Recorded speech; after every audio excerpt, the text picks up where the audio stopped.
If Julian's promotion and birthday are worth 3 years of my devotion, then go marry him. We are finished. The words left my lips with a cold, weightless precision that shocked even me. Outside the floor-to-ceiling acoustic glass walls of my new heritage studio in the historic financial district, a bitter autumn rain poured down in relentless, torrential sheets against the dark cobblestones of the narrow alleyway. Through the fogged, rain-streaked windowpane, I watched Elena Croft kneeling on the wet pavement under the dim, flickering glow of an antique street lamp. Her $1,000 silk evening gown was completely ruined, soaked in black mud and storm water. Her manicured hands pressed frantically against the glass as tears mixed with the downpour streaming down her pale, mascara-stained face. She was screaming my name over and over until her throat was raw, but the double-paned acoustic glass blocked every single vibration of her voice, reducing her desperate, tearful pleas to silent, pathetic mouthings. Inside the studio, the air smelled of warm beeswax polish, fine Swiss machine oil, and aged mahogany wood. I didn't open the heavy brass-latched door. I didn't pause or even look back over my shoulder. I turned back to my velvet-lined workbench, lifted a Swiss micro screwdriver with a steady, unshakable hand, and carefully secured the golden balance wheel of a $200,000 museum timepiece into its synthetic ruby jewel setting. Once the delicate mechanical assembly was complete, I clicked the heavy iron floor safe locked, dimmed the recessed halogen workshop lights, and walked into the quiet back room without giving her another glance through the window. But to understand how I ended up standing in that silent, illuminated studio while the woman I had loved for 3 years begged on her knees in the rain, you have to go back to the rainy Tuesday night when I sat alone at table 14 of the grand atrium, holding a black velvet box containing her late grandmother's restored heirloom pocket watch and a custom diamond engagement ring. For 3 long years, I had been the steady, unyielding anchor in Elena's turbulent climb up the corporate ladder. I was a master horologist, a quiet, highly disciplined craftsman dedicated to the painstaking art of restoring centuries-old mechanical timepieces. While other men in their late 20s chased quick fortunes in volatile stock trading or high-risk real estate speculation, I spent 12 hours a day under a magnifying loupe, bringing dead pocket watches back to life tick by mechanical tick. Elena was an assistant curator at the prestigious Mercer Auction House. When we first met in our early 20s, she was passionate about classical art history, humble, and fiercely devoted to our quiet life together. But over the past year, as she caught glimpses of the executive floor and smelled the intoxicating scent of upper-crust wealth, something inside her began to mutate. The quiet, home-cooked dinners we used to share were slowly replaced by endless talk about elite guest lists, high society galas, VIP collectors, and corporate prestige. I never complained. When she needed extra money for designer silk dresses to blend into upper-crust gallery openings, I quietly took on extra private restoration commissions late into the night until my eyes burned with exhaustion. When she stressed over complex art history portfolios, I proofread her essays and made hot chamomile tea. I believed in supporting the woman I loved. I thought we were building a lifetime together. I had no idea that while I was restoring her family's legacy, she was actively preparing to trade mine away for a con man's hollow promises. The real trouble began 3 weeks before our 3rd anniversary, on a humid Thursday afternoon when Julian Mercer strutted into my workshop. Julian was the 28-year-old sole heir to Mercer Auction House. An arrogant, sharply tailored socialite who inherited vast wealth and influence he had done absolutely nothing to earn. He strutted into my studio flanked by 2 bulky, silent bodyguards in dark suits, holding a polished Italian leather briefcase containing 3 rare 18th-century marine chronometers. "Vance, I need your official master seal on these 3 pieces," Julian had said, tossing the heavy briefcase onto my velvet-lined workbench with a smug, condescending smile that made my stomach turn. "My lead authenticator has a sudden case of pneumonia, and the private VIP autumn auction is in 2 weeks. I'll pay you $50,000 above your standard fee. Just sign the certificates of provenance and stamp your master horologist seal." I opened the brass latches of the briefcase, fitted my magnifying loupe into my right eye, and examined the intricate escapement mechanisms under the intense halogen bench lamp. Now, if you know anything about 18th century horology, you know that authentic balance bridges from that era have microscopic hand-chiseled engravings. Julian stood over me, tapping his diamond-encrusted watch, completely confident that $50,000 would buy my conscience. Little did he know what I was looking at under that loupe. Within 2 minutes, my fingers caught the discrepancies. The gear teeth were cut with modern CNC milling machines, not hand-filed brass from 1780. The artificial patina on the balance bridges was chemically etched using concentrated nitric acid. They were high-end counterfeits worth barely $500 each, designed to fool uneducated wealthy collectors out of millions. I closed the briefcase, locked the brass clasps with a sharp click, and pushed it back across the table toward Julian. These are fakes, Mercer. Modern replicas crafted in an overseas workshop. I won't put my name, my seal, or my professional reputation on fraudulent timepieces. Julian's smug, handsome expression instantly vanished, replaced by an ugly, reddened sneer.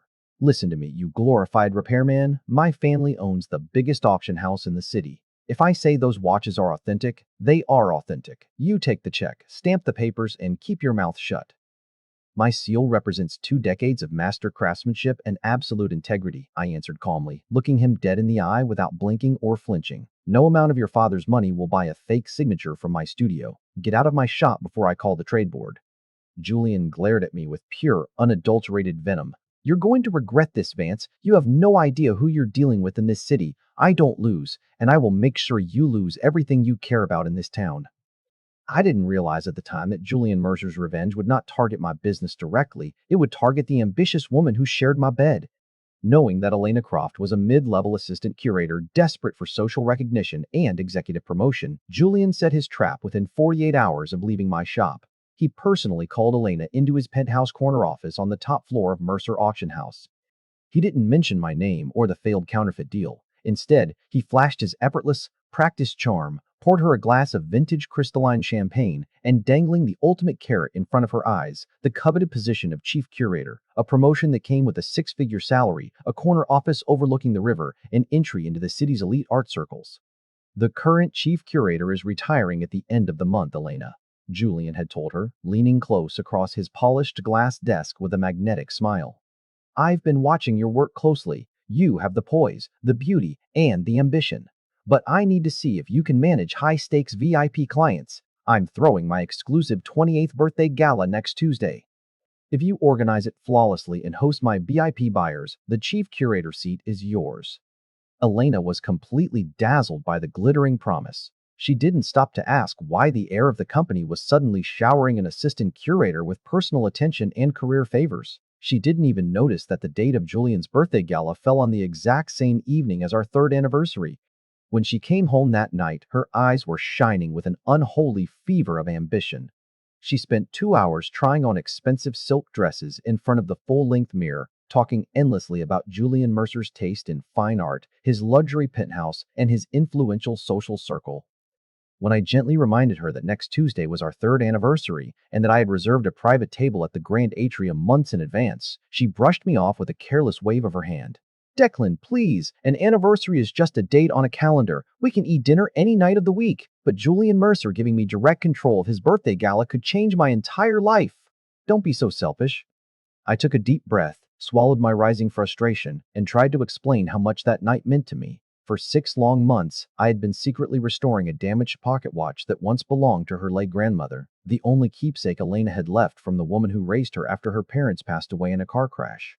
The watch had been crushed in a house fire decades ago, its delicate movement fused into melted brass and shattered ruby bearings. I had hunted down period-correct parts from antique dealers across 3 continents, spending over 300 hours under the microscope to rebuild every microscopic gear by hand. I planned to present it to her at dinner, along with a custom diamond engagement ring I had designed. Elena, I've prepared something truly special for us, I said quietly, holding her restless gaze. Just give me 2 hours on Tuesday evening. You can attend the early setup for the party and join me for dinner at 8. She smiled, kissed my cheek half-heartedly without looking me in the eye, and promised, Fine, Declan. I'll be at the restaurant by 8:30 at the latest, I promise. Tuesday evening arrived. A freezing autumn rain lashed against the glass facade of the Grand Atrium. I sat at table 14 in a fitted dark tailored suit, a crisp white shirt, and polished leather shoes. On the white linen tablecloth in front of me sat a small black velvet box containing the restored watch and ring. 8 o'clock came and went. The waiter filled my water glass. 8:30 passed. 9 o'clock arrived. The upscale restaurant was buzzing with happy couples laughing, sharing dessert, and clinking champagne glasses, but my table remained half empty. I called her phone at 9:15. It went straight to voicemail. I texted her twice. No response. At 10 o'clock, the head waiter approached my table with a sympathetic, pitying expression. "Sir, our kitchen will be closing in 20 minutes. Would you like to order your main course?" "No, thank you," I replied softly, my voice completely devoid of emotion. "Just bring me the bill for the bottle of wine." I paid the bill, walked out into the freezing rain, and drove back to our shared apartment in total silence. I sat in the dark living room for 4 straight hours, watching the gold hands of the antique tall case clock on the wall sweep past midnight, past 1 in the morning, past 2 in the morning. At precisely 2:15 a.m., my phone buzzed violently on the glass coffee table. It was Elena calling. I answered and brought the phone to my ear without saying a word. In the background, I could hear loud electronic dance music booming, champagne glasses clinking, and wealthy guests laughing in a high-ceilinged penthouse suite. "Declan, oh my God, I'm so sorry." Elena's voice came through the speaker, slurred from expensive champagne and breathless with intoxication. The gala ran so late. Julian's private VIP after-party just moved to his penthouse suite. "It's incredible here. There are billionaires, gallery owners, and museum directors everywhere." Julian introduced me to the chairman of the Heritage Board. "Did you forget what tonight was, Elena?" I asked, my voice terrifyingly calm and steady. She let out an annoyed, exasperated sigh over the line. "Oh, don't start with the guilt trip, Declan. I told you this gala was critical for my career. You're sitting at home complaining about a missed dinner while I'm building connections that will secure our future. You work in a tiny repair shop fixing old junk. You don't understand how the real corporate world works," Julian said. Julian said, "What?" I interrupted, my eyes narrowing in the dark room. Julian said a real man supports his partner's ambition instead of anchoring her down with needy expectations. She snapped back recklessly, her voice dripping with condescension. "Honestly, Declan, sometimes your lack of social drive is exhausting." A profound, icy silence settled over the room. The last embers of warmth in my heart died right then and there.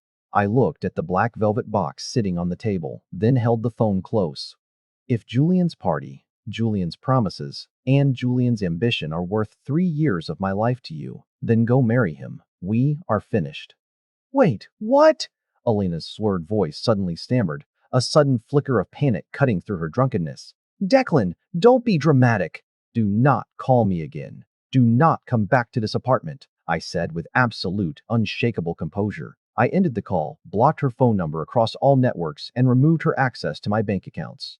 I didn't waste a single minute feeling sorry for myself. I stood up, turned on the bright overhead lights, and pulled 3 large leather equipment trunks from the bedroom closet. For 3 straight hours, I worked with methodical, clinical efficiency. I packed my microlathes, my Swiss precision screwdrivers, my sets of titanium tweezers, my magnifying loupes, and my rare horological reference books. Every tool that belonged to my craft was carefully secured in protective foam inserts. I packed my clothes into a single suit bag. I did not take a single item that we had purchased together. I left the plush sofa, the television, the artwork on the walls, the kitchenware, everything. Dime. Before I walked out the front door for the final time, I picked up the small black velvet box from the coffee table. I opened it one last time, gazing down at her grandmother's restored pocket watch under the hallway light.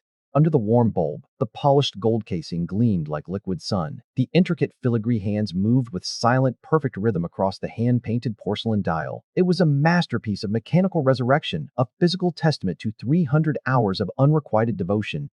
I placed the velvet box in the exact center of the empty dining table. Beside it, I laid down my apartment keycard and a short handwritten note. "Your grandmother's watch is fully restored. The mainspring is wound, and the movement is calibrated for the next 50 years. It will never lose a second, unlike the 3 years I gave to you. Goodbye, Elena." I loaded my trunks into the back of my SUV, started the engine, and drove away into the pre-dawn mist without looking back at the building once. By 6 o'clock that morning, I arrived at a renovated brick warehouse in the city's historic financial district, joining my veteran mentor, Ronan Cross. But before we could even unpack our tools, the real turning point of my life slammed open. A sleek black town car pulled up outside our warehouse doors in the rain. A woman stepped out under a large black umbrella held by her driver, wearing a tailored navy wool coat and silk scarf, radiating an aura of immense power and aristocratic elegance. This was Sienna Reed, the newly appointed executive director of the National Heritage Museum and sole heiress to one of the most powerful philanthropic foundations in the country. Sienna marched into our studio with purpose, holding a velvet-lined steel case. 3 major auction houses, including Mercer Auction House, told me this timepiece was dead scrap metal, Sienna declared, her sharp obsidian eyes locking onto mine with intense urgency. They told me no man in this country has the skill to rebuild an 1842 French naval tourbillon, but Lord Harrington told me that if anyone can save a national treasure, it is master horologist Declan Vance. He opened the steel case to reveal a priceless 1842 naval chronometer whose complex tourbillon cage was completely shattered. If you can restore this before the museum gala on Friday, Mr. Vance, I will hand Vance and Cross the exclusive master restoration contract for the entire National Heritage Museum network. But if you fail, Mercer Auction House will control the heritage market forever. I looked at the shattered movement, fitted my loop, and smiled for the first time in weeks. It's not scrap metal, Miss Reed. Give me 4 days, and I will make it tick better than the day it was forged. That morning, Ronan and I signed our partnership and locked ourselves in the studio. While Elena was parading around Julian's corporate galas believing she had won, I was forged under pressure with the most powerful museum in the nation behind me. For 4 straight days and nights, the rhythmic sound of micro-lathes and precision gear cutting filled our studio. Sienna visited every afternoon, quietly watching me work under the microscope, fascinated by the calm, unyielding focus in my eyes. Meanwhile, across town at Mercer Auction House, Julian Mercer was rushing to launch his multi-million-dollar autumn auction. The centerpiece of his catalog was the set of 3 counterfeit marine chronometers I had refused to authenticate.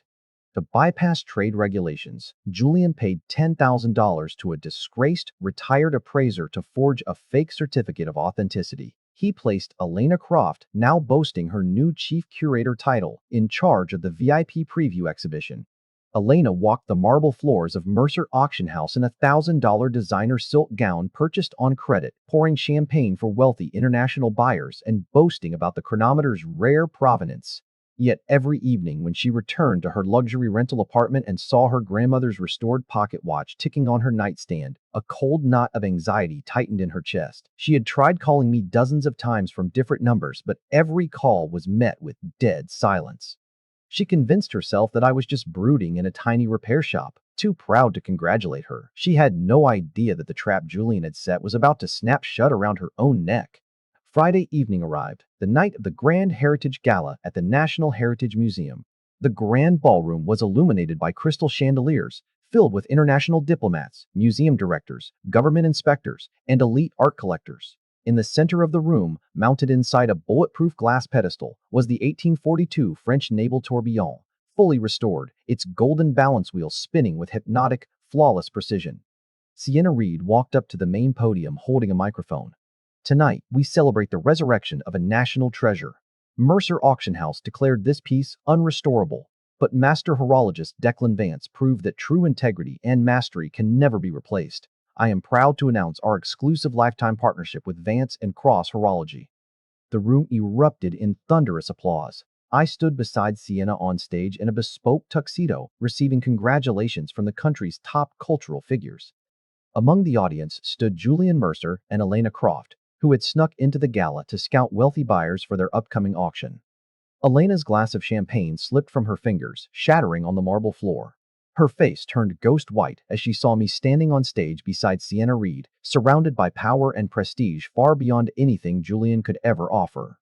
Before Julian could react, Sienna signaled to 4 uniformed officers from the Federal Art Crime Unit standing by the doors. Sienna walked down the stage steps and handed Julian a formal federal injunction. "Julian Mercer," Sienna's voice rang out through the silent ballroom, "our forensic team, guided by Mr. Vance's expert documentation, has proven that the 3 chronometers in your autumn catalog are forged modern counterfeits. The federal board has seized your auction catalog, suspended your license, and issued a warrant for fraud." The catharsis was immediate and devastating. The very next morning at 8 a.m., an emergency board meeting was called at Mercer Auction House penthouse headquarters. Julian's father, the ruthless billionaire founder Arthur Mercer, flew in on a private jet. As Julian walked into the boardroom sweating profusely in his crumpled suit, Arthur stood up and slapped Julian across the face so hard the crack echoed down the marble hallway. "You pathetic, arrogant fool," Arthur roared, slamming the federal fraud indictment onto the conference table. "You tried to run forged watches through my auction house to prove a point to a master craftsman? You've destroyed 70 years of our family's reputation in a single night. Bank lenders have frozen our credit, and federal agents are seizing our vault." Julian fell to his knees beside the boardroom table, weeping and shaking. Father, please, it wasn't me. It was the chief curator. Elena Croft signed off on the catalog layout and preview papers. She verified the display descriptions. Arthur looked at his sniveling son with pure disgust. You used a naive girl as a human shield for your fraud. You are stripped of all executive authority. Your accounts are frozen, and you will face the federal grand jury alone.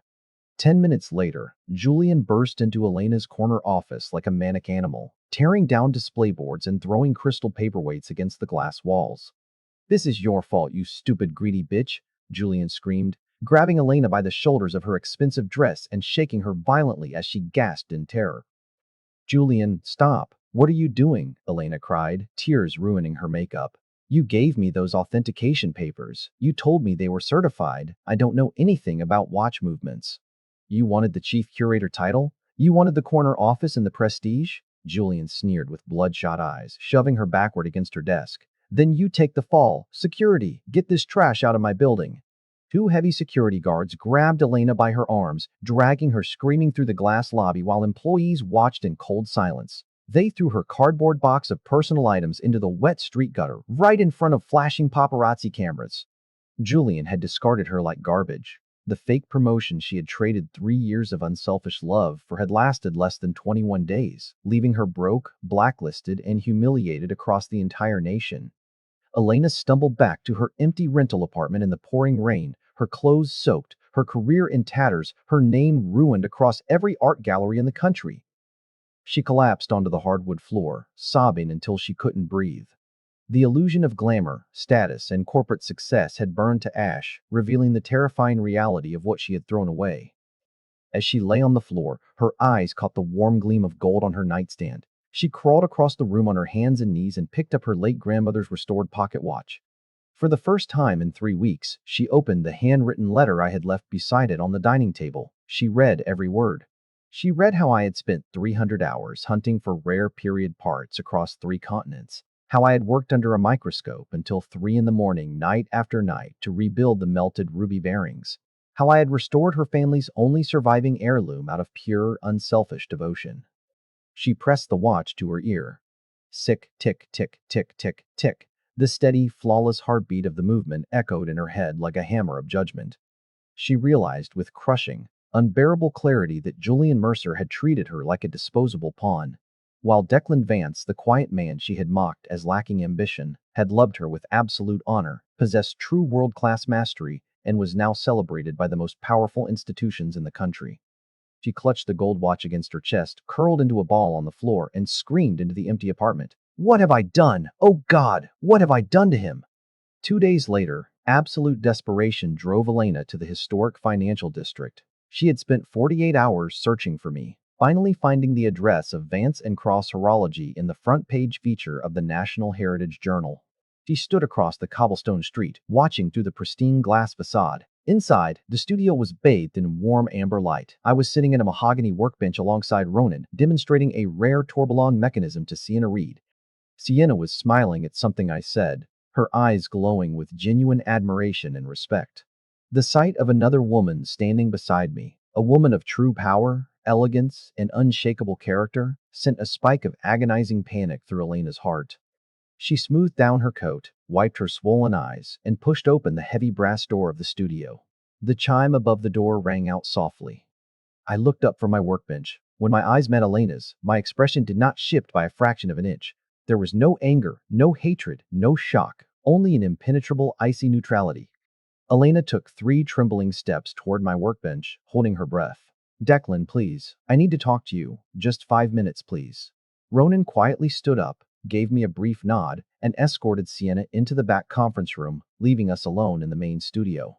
Good afternoon, Miss Croft, I said, my voice smooth, calm, and as cold as polished marble. If you have an antique timepiece requiring restoration, you may leave it with our front desk. Our current waitlist is 6 months. Her breath hitched in her throat. Miss Croft? Declan, it's me. It's Elena. Please don't talk to me like a stranger. I made a horrible mistake. Julian lied to me. He manipulated me, he used me, and he destroyed everything. Julian didn't force you to stand me up on our 3rd anniversary, Elena, I said calmly, leaning back against my workbench with folded arms. Julian didn't force you to mock my craft over the phone at 2 in the morning. You chose status over devotion. You chose fake glamour over real integrity. Nobody forced you. You showed me exactly who you were when you thought you were winning. Tears spilled down her cheeks as she pulled the gold pocket watch from her pocket, holding it out with shaking hands. I read your letter, Declan. I saw what you did for my grandmother's watch. You loved me. I know you loved me. I was blind and foolish, but I swear I've learned. Please, just give me one more chance. I looked down at the watch in her hands, then met her eyes with total, unwavering clarity. I restored that watch because I respected your grandmother's memory and because I honor my commitments. But my commitment to you ended the moment you told me to go marry Julian Mercer. Declan, please, she sobbed, collapsing onto her knees on the polished hardwood floor, reaching out desperately to grasp the hem of my trousers. I have nothing left. My career is gone. My reputation is destroyed. I have nowhere else to go. Please, just let me come home. I stepped backward, slipping my hands into my pockets, completely out of her reach. You traded 3 years of unselfish love for 21 days of fake luxury from a con man? I restore broken timepieces, Elena. But I don't fix people who broke me. I walked over to the heavy oak door, opened it wide, and gestured toward the rainy street outside. Please, leave my studio. Do not come back. Elena looked up at my face, searching for a single crack of softness, a single flicker of hesitation. She found none. Realizing that the door to my heart was locked forever, she stumbled out into the pouring rain, collapsing onto her knees on the wet cobblestones outside. Through the glass window, I watched her sit in the mud under the rain for a long time, clutching her grandmother's watch to her chest, watching me from the dark street as I turned back to the warmth of my studio. Sienna stepped out from the back office, offering a quiet, comforting smile. I sat down at my workbench, fitted my loop, and returned to my work. The clock on the wall ticked forward, steady and unyielding, leaving the past behind where it belonged.